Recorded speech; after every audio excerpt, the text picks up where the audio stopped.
So I want to wish everyone a good morning, good afternoon, good night, wherever you are. I'm really getting myself just settled. I just came back from my first flight since COVID, and I'm still settling in here. So it's more than just being here, it's being here. But I want to give everybody a warm welcome today, and I'm really looking forward to being in Naty's presence. There's a certain exuberance and joie de vivre, and her presence is just very welcoming. And I have a feeling we'll all benefit from being with her today. Okay. Were you ready for me to come in there, Melinda? Please. I'm so delighted to have Naty here with us. Naty represents for me some spirit of the forward movement of focusing-oriented therapy. And Naty, your enthusiasm is just so infectious, and we need that these days. We need that just delight in the treasure of what we know of the world in focusing. Naty is a new coordinator, and is from Brazil and from Argentina, and lives in Argentina. And we got her name wrong. Naty, your last name is not Quinn, right? Your last name is... It's Calvino. I'll say it for you because it's a mouthful. It's Calvino. Calvino. Calvino? Yes. I'm so sorry about how I massacre these words. But Naty has been enraptured with this whole notion of what the therapy process really is deeply. And Jean's term, which I sort of made a term, I think, or maybe others of you also did, but he talks about the big therapy process, which I love. And Naty and I are going to be in dialogue about that. Mostly Naty is going to be speaking to you, but of course I'm going to put my 2 cents in there too, because I love this topic so much. What am I forgetting to tell you?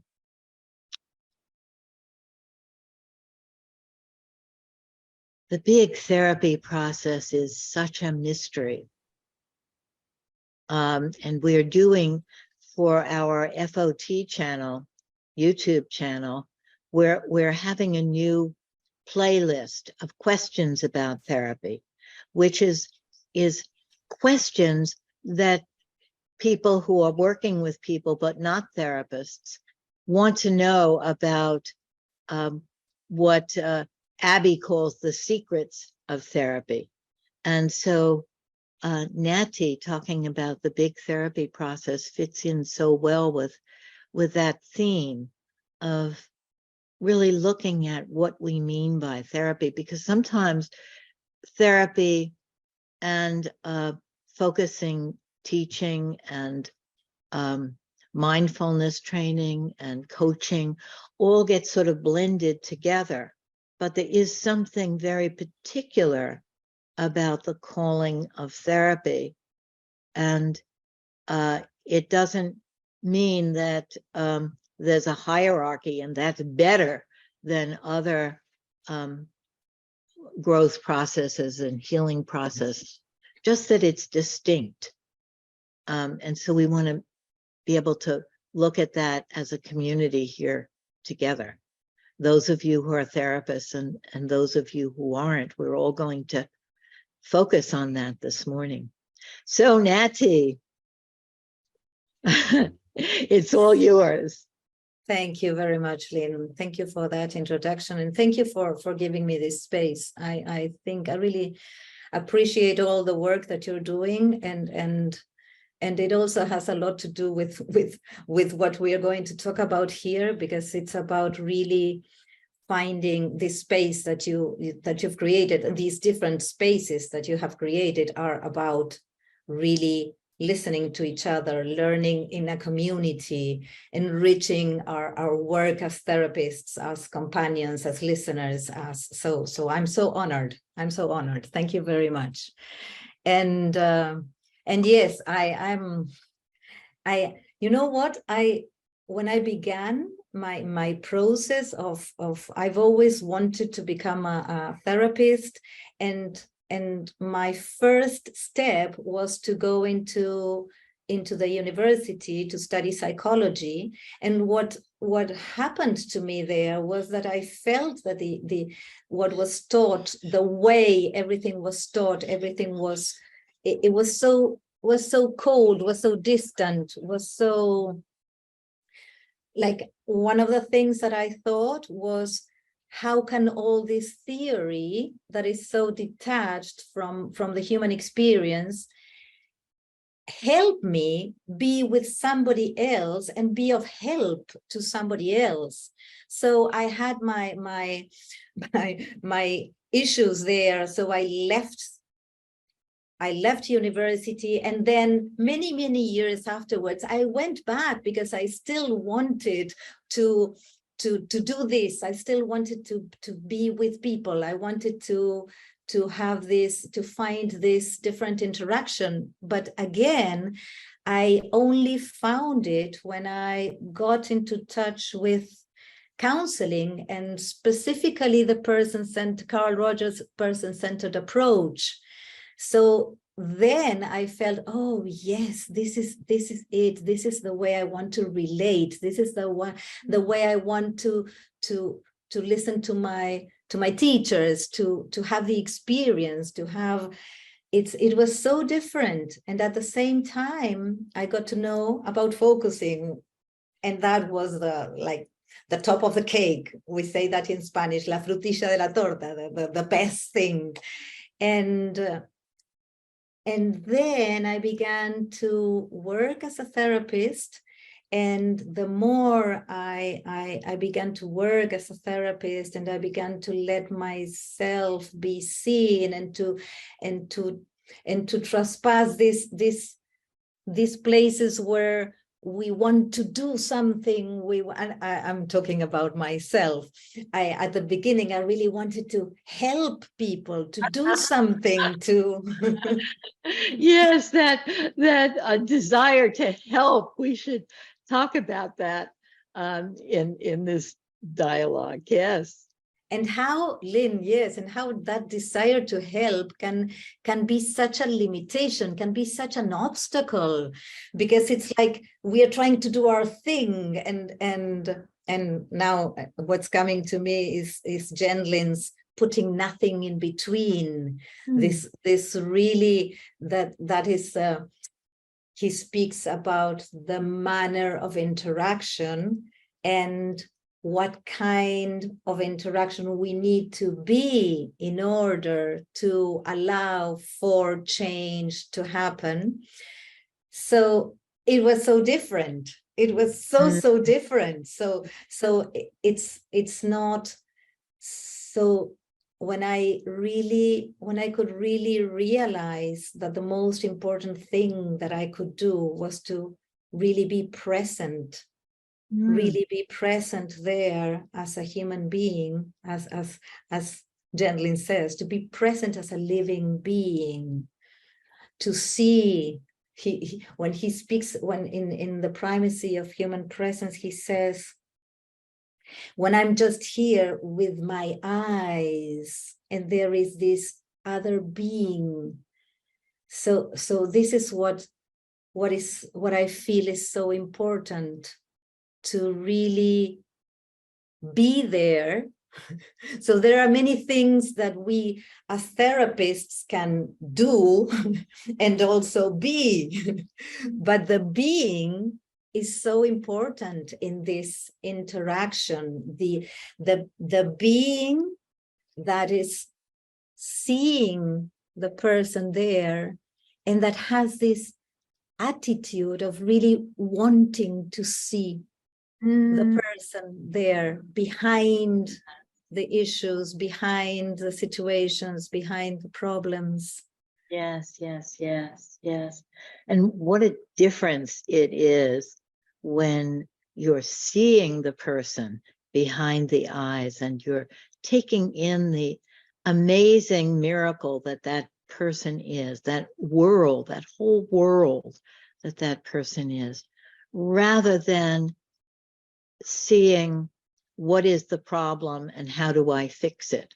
And what is wrong with this picture? You know, why are they being that way when that's self-destructive or self-limiting? They could be this way. And why aren't they focusing more or inside? Why are they saying it like that? You know, it's a very, very completely different thing as a therapist, and also, of course, as a client, to feel that your therapist is listening to you to see what's wrong with you and how to fix it, or the therapist is seeing the process that you are and how it's unfolding in that moment. You know, Lynn, what you're saying, I have many, many quotes here, but what you're saying leads me to a wonderful quote from Martin Buber that I want to share with you all. And I would like to invite you to listen to it with our whole bodies. In this way, we listen in this different way. And he says this: the perfected man does not interfere in the life of beings. He does not impose himself on them, but he helps all beings to their freedom. And here he's quoting Lao Tse. Through his unity, he leads them to unity. He liberates their nature and their destiny. He releases Tao in them. Oh. And I find this is so enriching, because when we allow for this space to be created where we really listen, where we really receive the person there. First of all, this is something that we all need. we all need to be seen, to be really seen for what we are.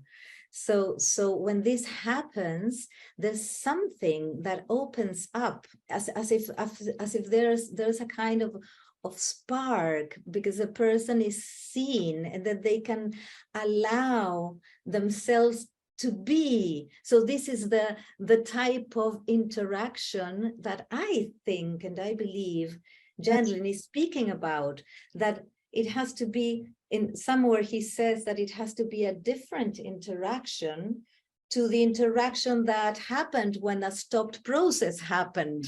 So when we are that different type of interaction, there's something, and those stopped processes there are allowed to move forward in so many different ways. Yes, yes. It's seeing that healing in the moment, rather than only looking at it over a span of time. And that as we speak about something that's traumatic or hurtful, or that we're caught up in, and the person sees us, we feel in that moment a kind of release, a kind of letting go, or the picture being bigger. I think it was Brother David that said that it's in being known that we know. It's not knowing particular things, but the kind of knowing that's one process with being known. It's we find ourselves by being found. We understand ourselves by being understood. And the importance of that is so huge, so huge. It changes everything. And there's a quote here from Martin Buber too, where he says, I realize myself at the contact of thou. As I become I say thou.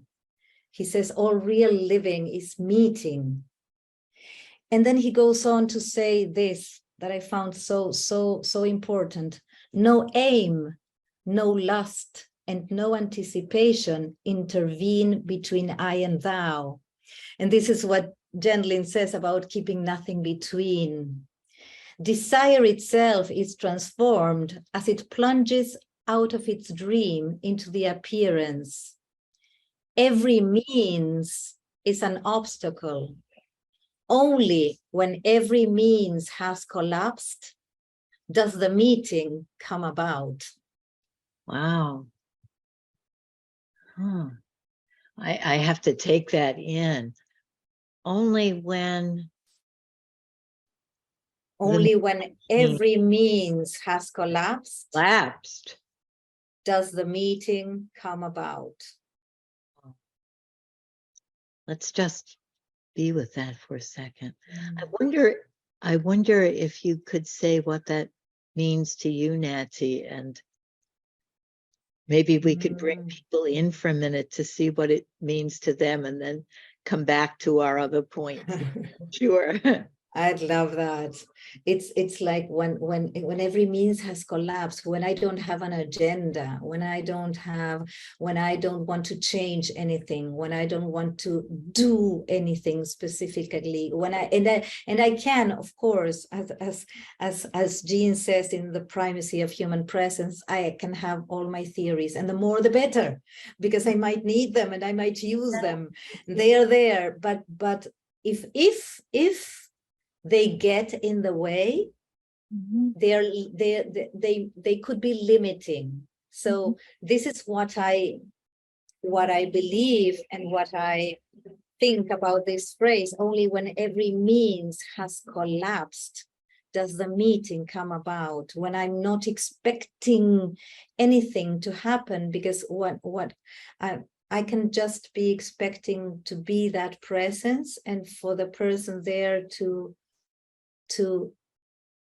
do whatever they need to do, because it's their inner process. It's not the therapist who's going to impose anything, but it's the living forward of that person in that interaction. And when we were discussing this, Lynn, you mentioned something about Gendlin saying, and correct me here, because it was something like, when Gendlin speaks about focusing on the interaction, not on myself or not on my inner being, focusing on the interaction itself, something like that.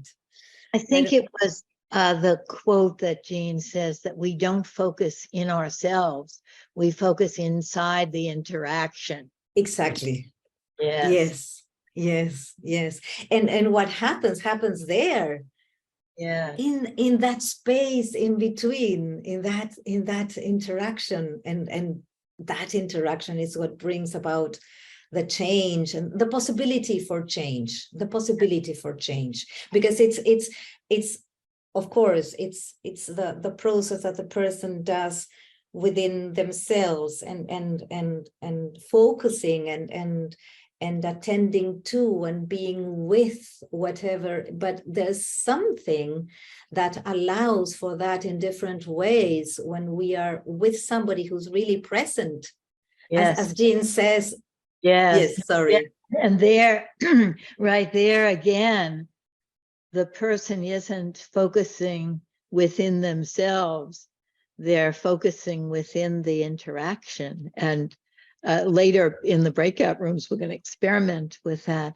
But I want to say, Naty, that you just helped me enormously, because I'm working with someone who is so depressed and so disheartened and so at the end of his rope. And some part of me feels like, I don't know, we've tried everything. And no avenue seems to help there in this time. And Jean says, do anything and then go back to listening. So the anything could be to reframe something, to bring the understanding of other people in there, all kinds of things, but nothing helps. And when you told me what that quote means to you, I thought, oh, all of the means have collapsed. And now the real meeting can happen, because I know that I can't help, right? There's something so profound about saying, no, I can't help. There's a big process that has us, that we are within this big life process, this big evolutionary process, this big carrying forward process that is in most cases stronger. It's always in some way stronger than the what crushes us, right? And that we're within that process. So I don't have to help. Wow, and that's so liberating also. As I was sharing before, when I started out and I had this feeling that I had to help. Oh, and that was so, so not like that. And this just knowing that the best thing that I can do is to offer my real presence, but the really being presence, and that is different, because I can be present, and I can be really present. I can be really curious. I can be really wanting to know what how the person is living their own. Of course, I can never know, but I can try to get as close as I can to really understand, to really, and this allows for something else. And the note, and if you allow me, I'm going to read something because of what you just said, Lynn. It brought me back to a quote that Carl Rogers writes in his book A Way of Being, but he quotes Friedman here. Neil. And it goes, yes, and it goes like this.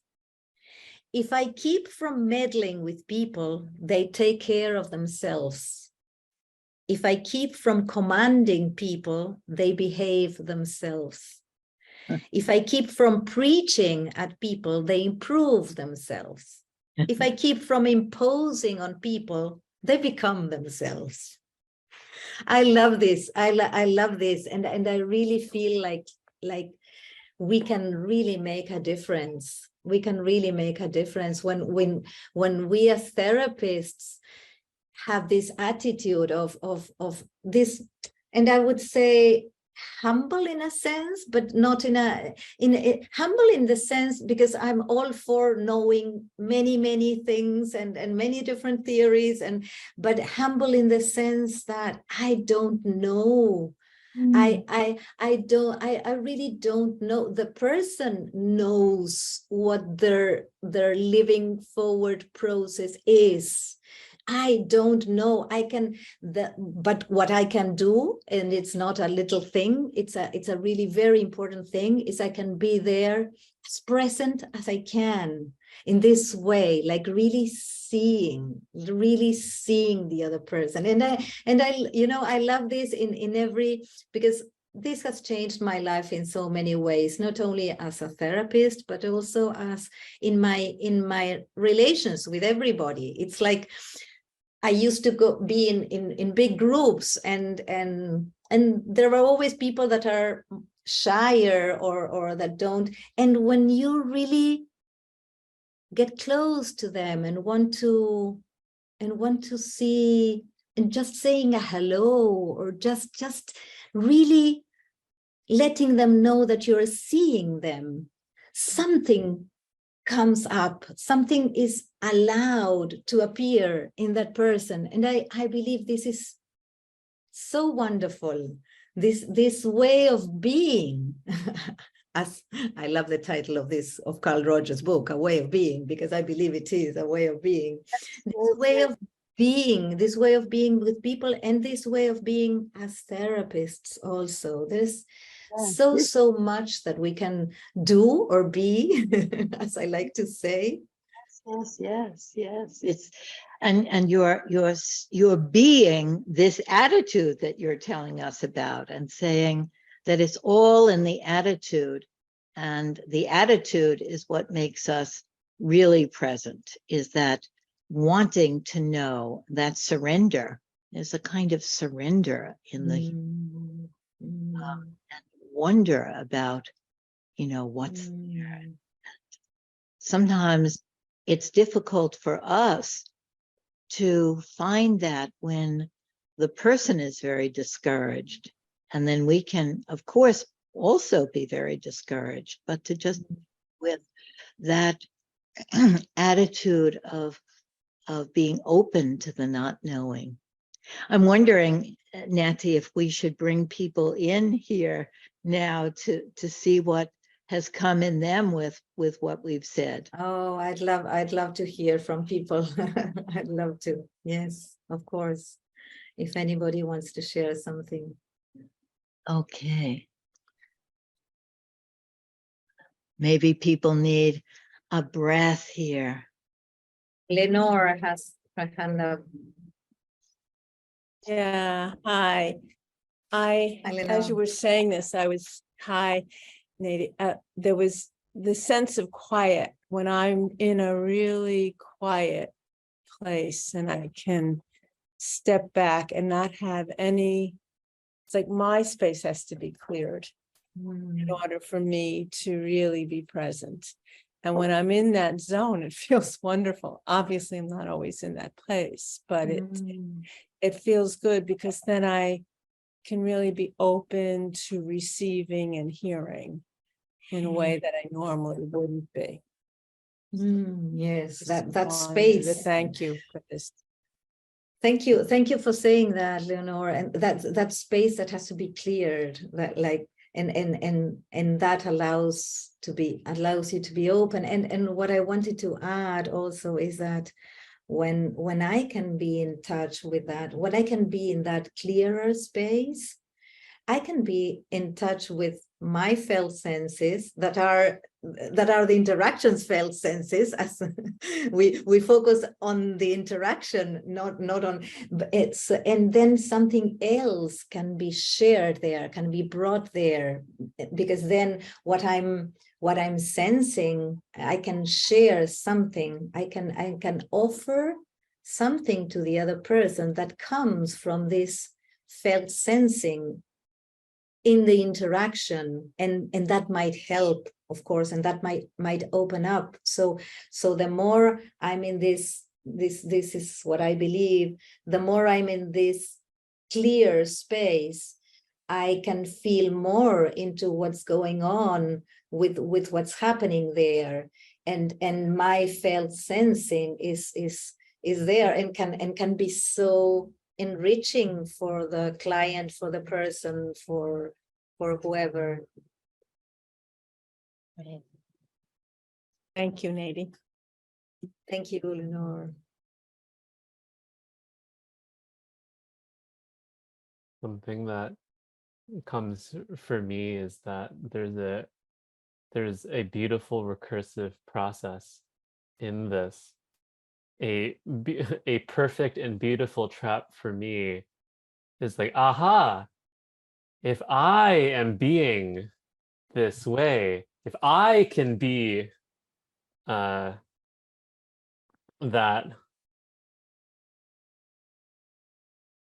it's my being itself is also within this like already unfolding happeningness, that I don't need to congeal myself into a listener that makes sure that I am being so that the interaction can unfold in a surrendered way.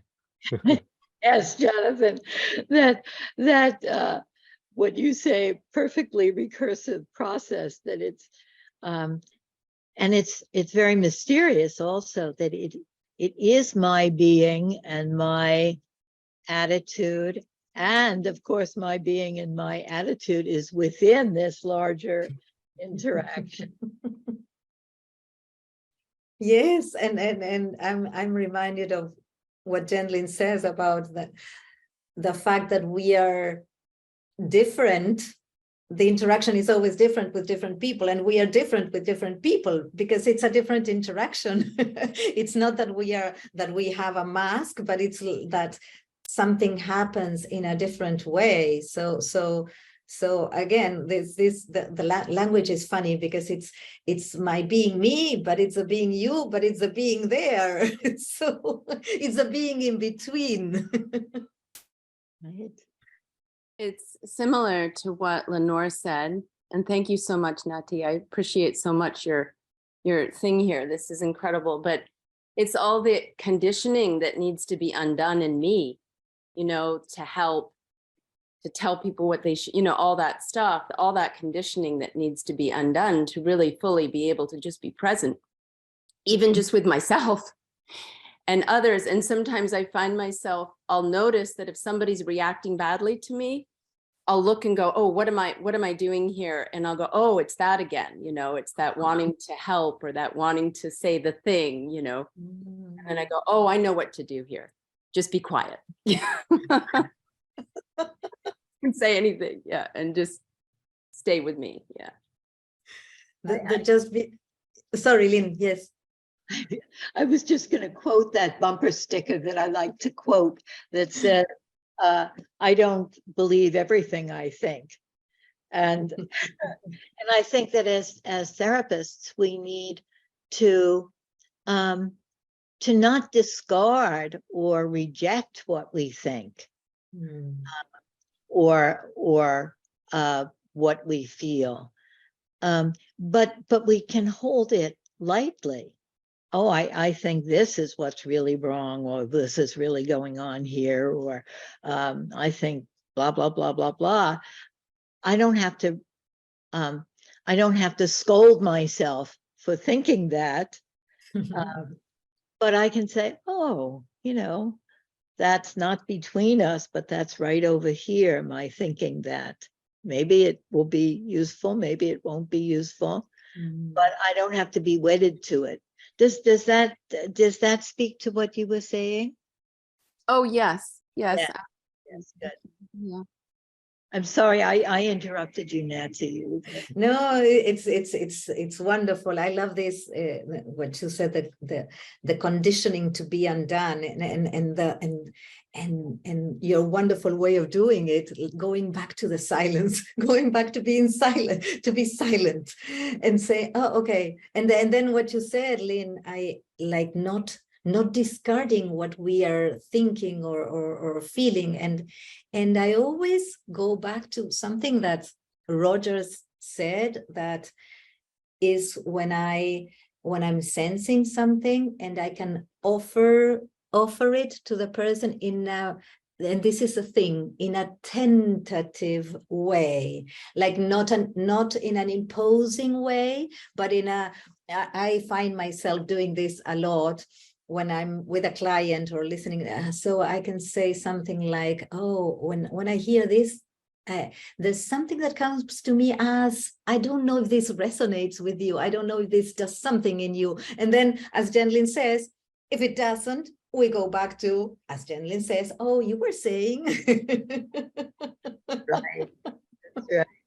And I love what Jean says about a sensitive therapist isn't the one that says the right thing or knows the right thing. The sensitive therapist is the one that looks carefully and feels carefully after everything you've said, and sees what it did.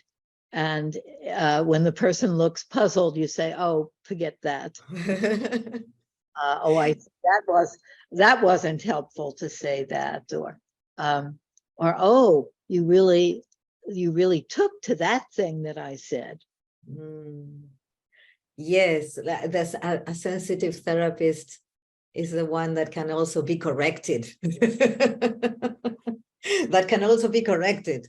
So, and there is where I believe that we as therapists need to do our work also, in this sense of really being when I say doing our work, it's really taking care of ourselves, taking care of our issues, finding this safe place, this safe space, so that we are not like triggered or threatened by something that I said and is not being received. So that is where I find that there is this way of being that is important in that sense too, because if I need to be really careful about what's going on within myself, and if something is triggering me, I need to take care of that in my own way, and not allow that to be an obstacle, again keeping nothing in between. So there are so many things that I believe that we as therapists can,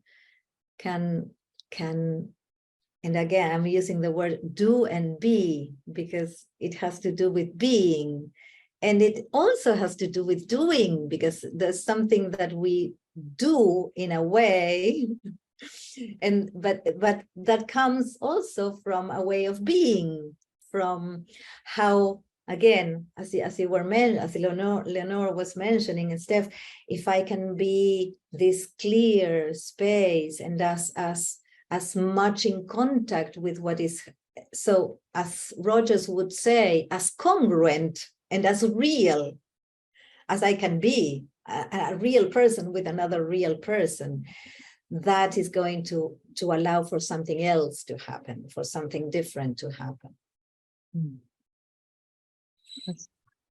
Let's see here what's happening in each of you. Just whatever is there.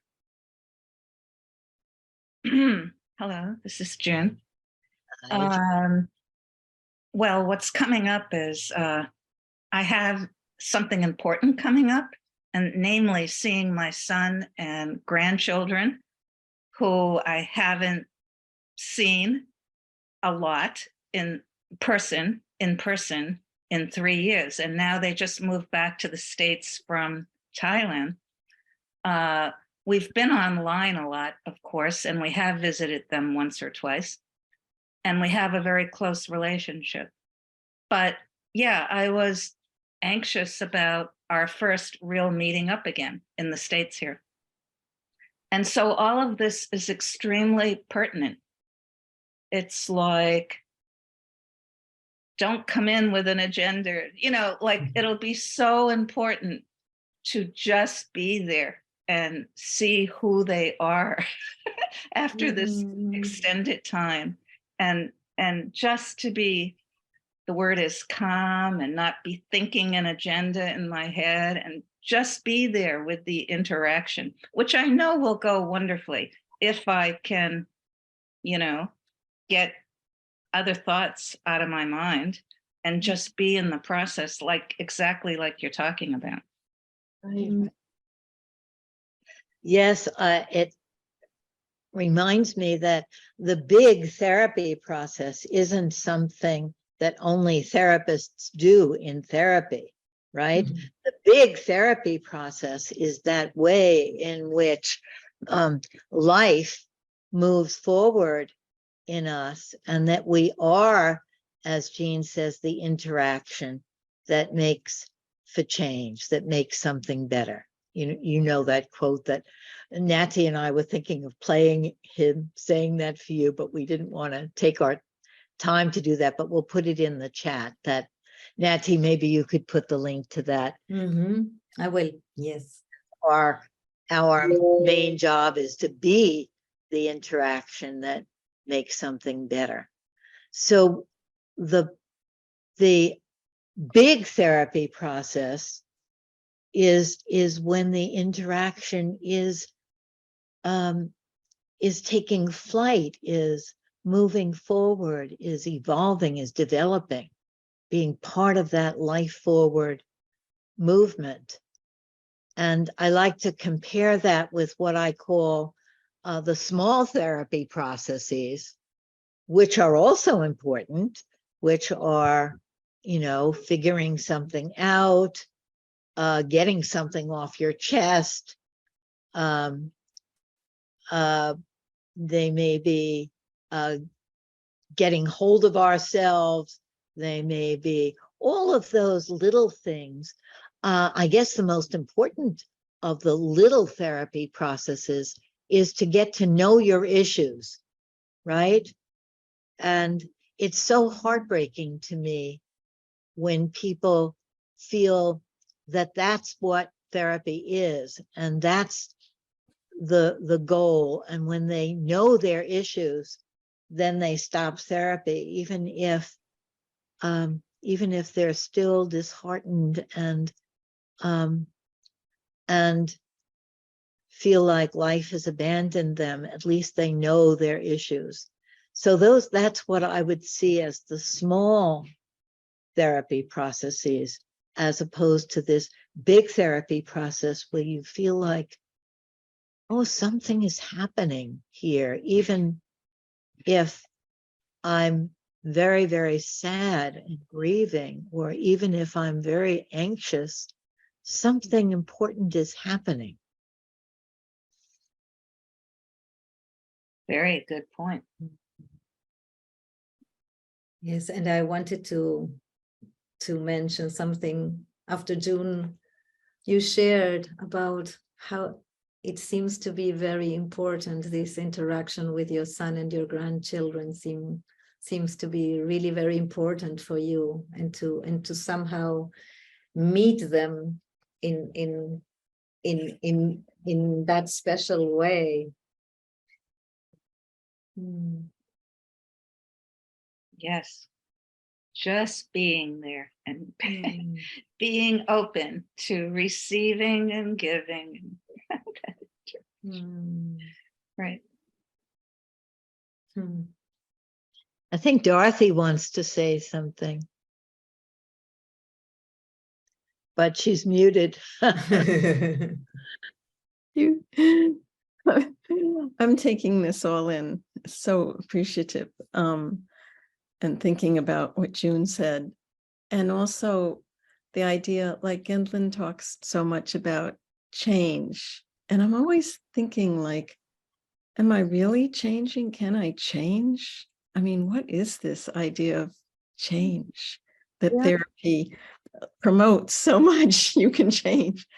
And I had an experience when I visited my daughter and her boyfriend in Philadelphia this weekend, and she had a conflict that came up with a tennis instructor. She's trying to get back to tennis. And I really felt like there's something that changed in me when, as June is so hoping for, I felt like I really embodied listening, deep listening in such a different way. And that I was able this time to really hear her when she said, remember, I'm an adult now. I'm an adult. She's saying this to me. She's 24. Many times. And I'm not taking that in. And what I'm getting is like, I'm trying to impose what I think rather than just be there and listen. And I had this experience of listening as she went through her story about what happened. And I just watched her like slowly shift in her own way of how she saw it all and what actions she wanted to take, from like kind of like when you're in upsetment versus like moving to another place. And I know she'll circle through, but it was just like what I was struck by was by really seeing, listening, all the things Naty, and we're talking about today of like, in a deeper way, it's amazing to me how the judgment just like boom, boom, boom. And we do have, I don't like the word control, but we do have, I'm searching for what word I want, a way of doing it differently, of not letting it just, these judgments pour out of us, but just like putting them over here. As Lynn said, we don't throw them away, they're part of us, but we don't have to bring it in the middle. Yeah.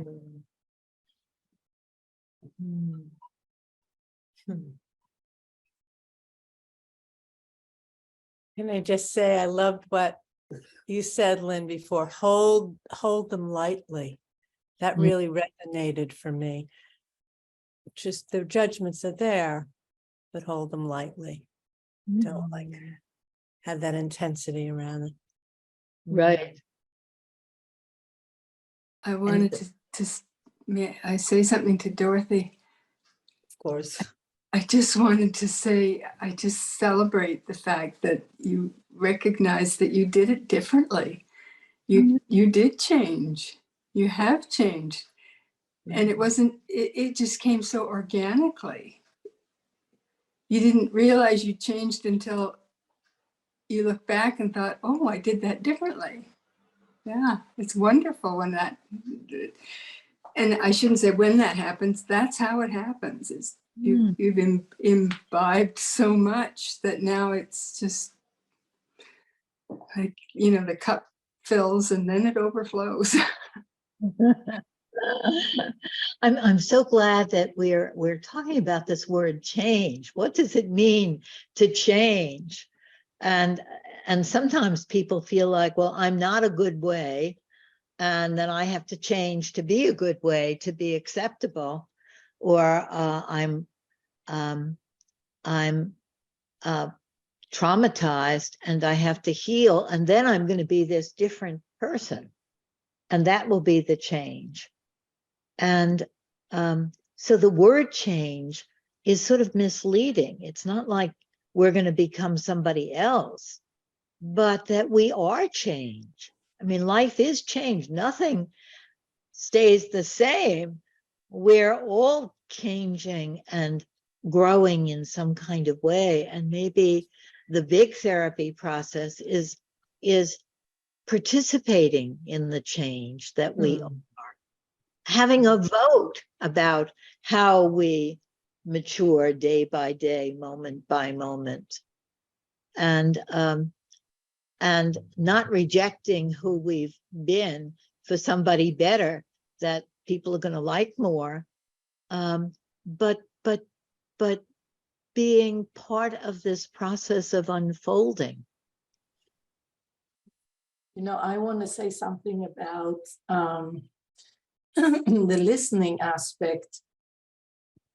You know, part of my work has been body work as a craniosacral-therapist, which is a form of very subtle work, very similar to focusing, but hands-on. And listening is a very big part of the work. And I find myself often when I am working with somebody, there's like two aspects of myself. One is saying, you got to create a result, you got to do something. And the other says, you just got to be present. And what I noticed, and it's like, it's a little fight inside. And when I notice that I'm present, the body responds in such a way that it opens in such a way that it's phenomenal. That's all I have to say. It's a phenomenal, and because you sense it in your hands, it's like, oh, I would never be able to do something like this if I were pushing for the result. And it's and that's magic to me.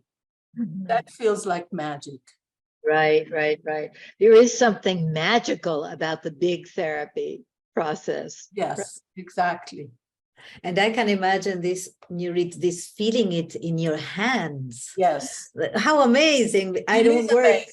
It is Yeah. amazing. It's like you can't, it's like birth, you know, it's like something, Yes. Yeah, so fresh. Yeah. I love hearing about it. Fresh. Yeah. Fresh. And this word that you use, fresh, and Lynn, what you said, you use the phrase participating in the change. And this is about being present in to ourselves and in ourselves, and being more and more conscious, and being able to register, as Dorothy was sharing, when you were able to be there, and you were already registering all this. That was what was happening with your listening to your daughter. So, and this is so wonderful, because the consciousness, the registering, and we can go back to our old ways, or our conditioned ways, but then there is always this different way, because we are this process, we are this all changing all the time. So even though we can go back to these old ways, we have more awareness, we realize it quicker or faster, and then we can go check ourselves, or as Steph said, okay, when I realize, I keep silent, and then I go back to myself, and then I go back to getting to this center, and being with all of that too. So powerful, so powerful. And change is it's like ongoing, it's never ending, and how amazing it is that we can be with this ongoing change, moment to moment, allowing for this, and giving space for this.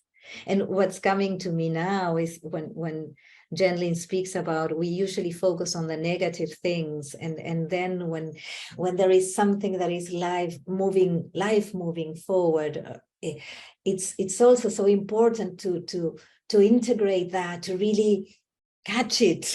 I say catch it, like get it, like be conscious of that, and yes, and this is happening also, and this is moving forward, and this is this energy that I want to really feel into, and feel it with my whole body, so that, because when a felt sense shifts, our whole body shifts.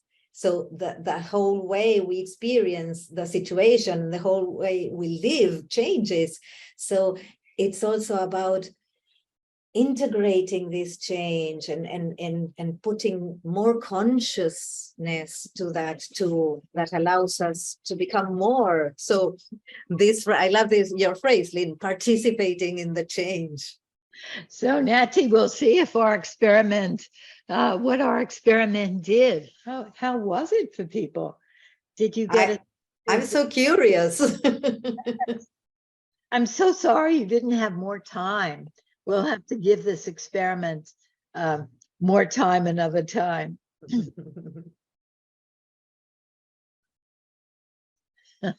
Olivia, you look very happy. What happened to you there? I love your smiling face, Olivia. Thank you. What happened is I break the box called focusing I put myself in.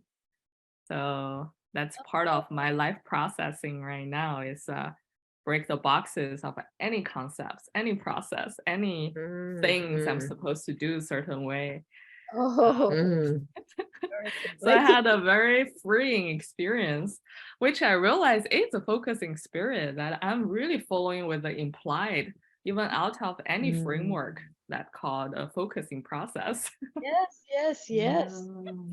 We should also have, instead of only the concept of the big therapy process and the smaller processes, but the big focusing process, focusing processes. Yes, there's this sense of freedom from what you're sharing, Olivia. Something felt really free. Yeah. Thank you. Thank you. Anybody else? And it's interesting.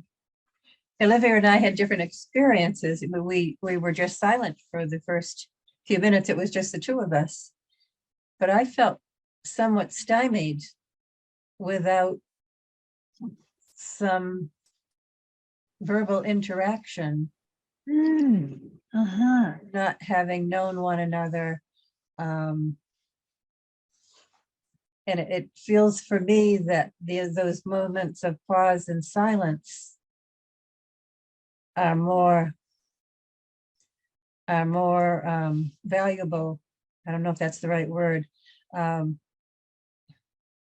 When there's more understanding, but more interaction between, for me, the two of us.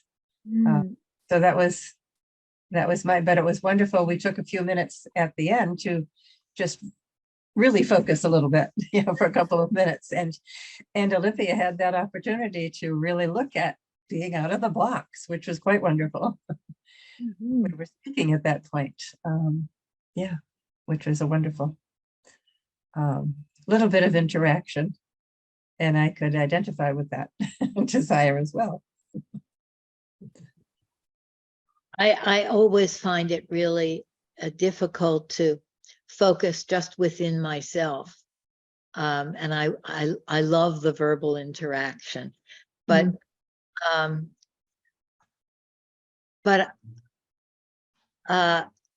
when I think of writing it down, then somehow it can be different. So we may do that again. It'll be interesting if you're just looking at one person and you're writing down what comes in your, might find that easier. Yes, for me, I think it would be to move forward a bit. The writing would be helpful for me too. It's interesting. And my experience was of interest to me in that I first looked upon Mary. My first reaction was, what am I supposed to be doing? Oh yeah, being with. And then I found my energy going toward her, wanting to know, who is she? As I had that energy, a smile came to my face. It was like I found myself smiling from within, and I don't know if it showed, but a kind of it was kind of a handshake without us saying anything, and an openness that something is happening here before my eyes. I came out of my fog to see this person in front of me, wanting to know more about her. It's like she was bringing you out. Yeah. And we both spoke about our own initial judgments that faded away, at least mine did. Very interesting. What a wonderful experience, Robert. I hear you and this wanting to know that person there.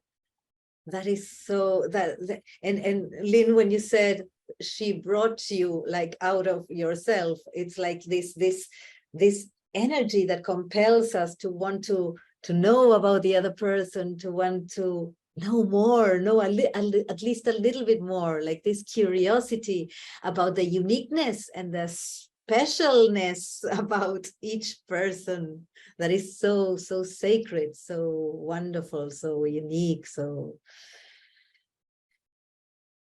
it's quite a juxtaposition to my beingness of, well, my tendency to always think about what's the next thing I've got to do. This flies up against that, and it reminds me of being present. Yeah. I think we have two different exercises here. The one that I had in mind was more of focusing within ourselves in the presence or in relation to another person. But I think that another one is being present to the other person. And I think many of you did it that way. And that's also, you know, an exercise of being the interaction.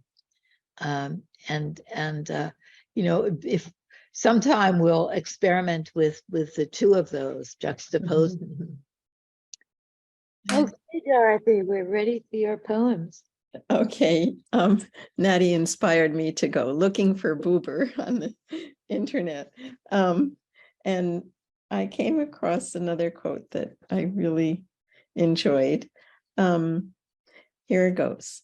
In spite of all similarities, every living situation has, like a newborn child, a new face that has never been before, and will never come again. It demands you a reaction that cannot be prepared beforehand. It demands nothing of what is past. It demands presence, responsibility. It demands you.